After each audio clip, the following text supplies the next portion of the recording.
So it was not comfortable to walk through the space, but my vantage point from freedom and understanding myself as more, yes, that allowed me to navigate those feelings without getting caught up in them. So that's a very different type of navigation. And when you can just be the observer and you can acknowledge and then you can decide, you get to consciously choose what you do with what you're feeling. You're living in an entirely different alignment, and it's freedom.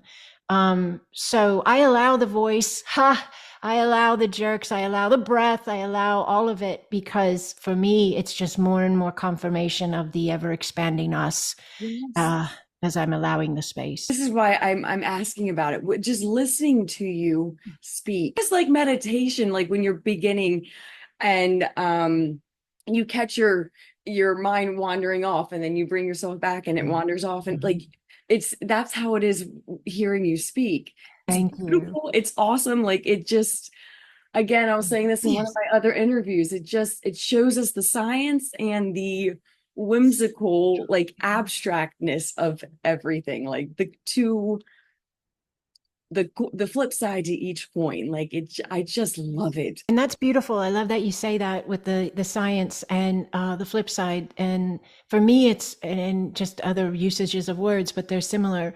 For me, it's the my work is really about bringing in the understanding of, yes, you're flesh, yes, you're carnal, you have a biological makeup in a human format, but you're also spiritual. And so for a very long time, it's been this imbalance of very little or no spiritual, and the spiritual was even more limited, yes, in the understanding of the being.